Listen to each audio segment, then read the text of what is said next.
জীবনে এমন কিছু কাজ রয়েছে যা আমাদের কখনোই করা উচিত নয়, যেমন আশা করা।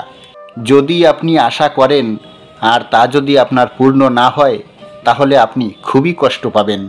এবারে আপনি যদি প্রতীক্ষা করেন আর করতেই থাকেন, সেই ব্যক্তি যদি না আসেন, তাহলেও খুব কষ্ট পাবেন। আর হলো তুলনা। আপনি যদি তুলনা করতে যান, তাহলে ভাববেন আমি বা অন্য কোনো ব্যক্তি, এই দুজনের মধ্যে কোনো একজন নির্দিষ্ট। আর এই ভাবনাটাই হলো অনুচিত। যদি আমরা কথা বলি সেই সব বিষয়ে যা আমাদের করা উচিত, যেমন পরীক্ষা। এই পরীক্ষা সবসময় আমাদের আরও সফল করে তোলে, আরও শ্রেষ্ঠ করে তোলে, আরও উৎকৃষ্ট করে তোলে।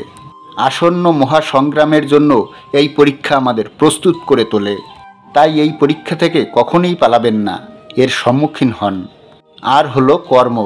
কর্ম করা কখনোই বন্ধ করবেন না। তুলনা করার বদলে কর্ম করুন, প্রতীক্ষা করার বদলে কর্ম করুন, আর আশা করার বদলে কর্মই করুন। জীবন সফল হয়ে যাবে। দেখুন, সত্যি বলতে এই কর্ম, এই পরীক্ষা দুই আমাদেরকে সুখী করে তুলতে পারে। আসুন আর আমার সঙ্গে ভালোবেসে বলুন, রাধে রাধে। ধন, সম্পত্তি, এগুলি আসলে কি?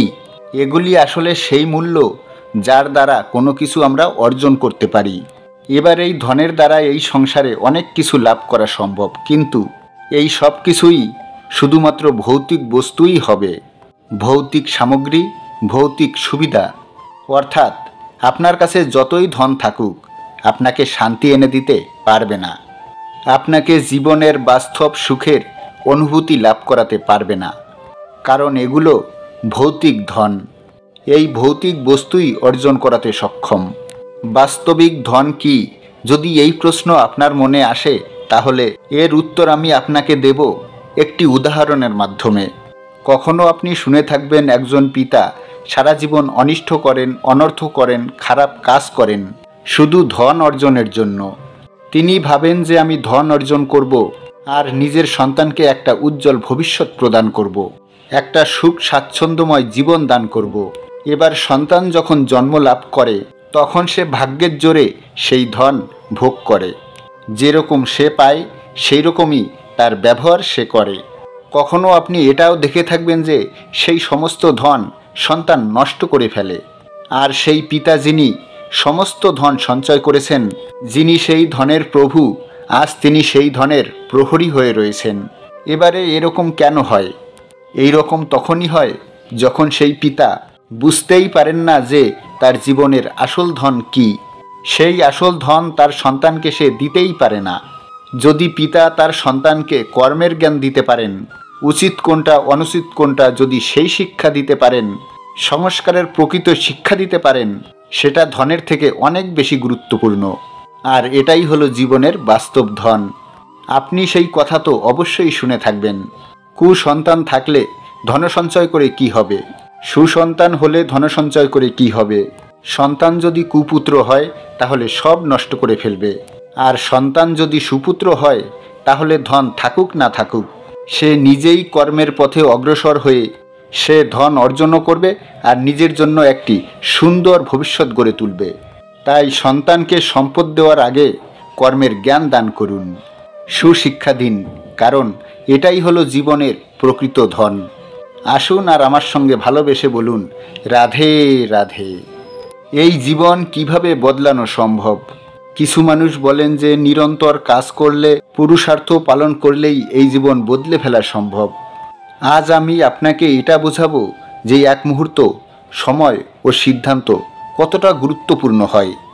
এক মুহূর্তই যথেষ্ট। এক মুহূর্ত এতটা শক্তিশালী হতে পারে যে আপনার সমগ্র জীবন পাল্টে দিতে পারে। এমন এক সময় ছিল শ্রী রামের কাছে, যখন ওনাকে সিদ্ধান্ত নিতে হয় যে পিতার আদেশ পালন করতে বনবাসে যাবেন নাকি যাবেন না। উনি সেই আদেশ পালন করেছিলেন। তারপরে সময় অনুসারে উপযুক্ত সিদ্ধান্ত নিলেন। আর আজ সকলের মনে বসবাস করেন শ্রীরাম। আর অন্যদিকে আছে রাবণ। ওনার কাছে একটা সময় ছিল, একটা সুযোগ ছিল নিজের প্রারাধ্যকে শুভ করে তোলার। উনি ভুল করলেন আর মৃত্যু লাভ করলেন। নির্বাচন সবসময় আপনার হাতে, শুধু আপনাকে সময়কে বুঝতে হবে। সেই মুহূর্তকে বুঝতে হবে আর উচিত সিদ্ধান্ত নিতে হবে। ব্যাস, বুঝতে শিখুন এই সময়ের দাবি কি, বুঝতে শিখুন এই সময়ের সিদ্ধান্ত কি, আর আমার সাথে ভালোবেসে বলুন রাধে রাধে। মানুষ জন্মগ্রহণ করে আর তার সাথে ভয়েরও জন্ম হয়। ছোটবেলা থেকেই আমাদের মনে কোনো না কোনো প্রকার ভয় থেকেই যায়। কেউ এই বিষয়ে ভয় পায় যে কোনো বস্তু তার থেকে দূরে চলে যাবে, কেউ এই বিষয়ে ভয় পায় যে আমি নিজেকে হারিয়ে ফেলব, কেউ এই ভেবে ভয় পায় যে আমার প্রিয়জনেরা যেন আমার থেকে দূরে চলে না যায়, কেউ এই ভেবে ভয় পায় যে আমরা যেন পথ না হারিয়ে ফেলি, আদি ইত্যাদি। কিন্তু সত্যি কথা বলতে ভেবে দেখুন, এই ভয় বাস্তবে কি? শুধু একটা মনস্থিতি, আর কিছুই নয়। যা কিছু আপনি জীবনে পেয়েছেন তাই একদিন আপনাকে হারাতে হবে। এই জীবন হলো আপনারই, কিন্তু তাও একদিন সমাপ্ত হবে। তাই ভয় পেয়ে কি লাভ? এই ভয় শুধু আপনাকে জীবনযাপন করা থেকে বাধা দিচ্ছে, আর কিছু নয়।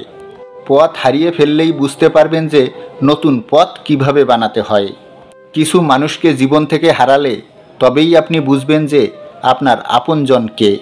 এই ভয়ের কারণে ভীতু হয়ে থাকবেন না।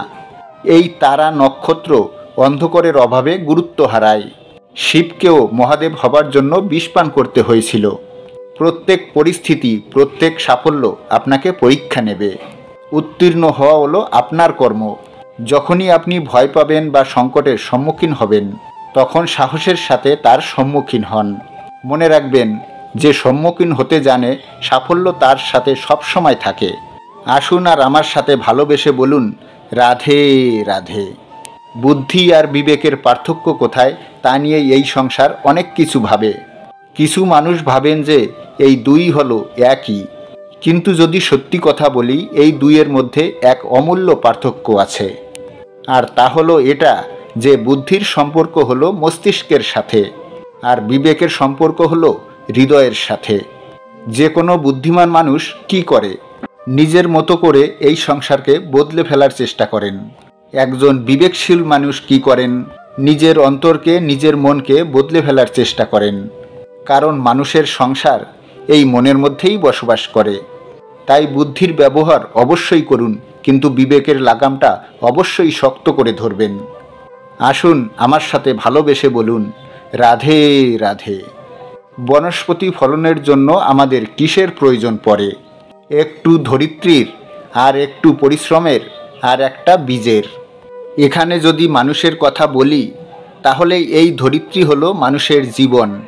এখানে মানুষ নিজের ইচ্ছে ফল ফুল ফলন করতে চায়। পরিশ্রম হলো আমাদের কর্ম, আর বীজ হলো আমাদের নির্বাচন। আমাদের বেছে নিতে হবে যে আমরা কি বপন করব, আম নাকি ফণিমনসা। এর মধ্যে আমরা কি পেতে চাই?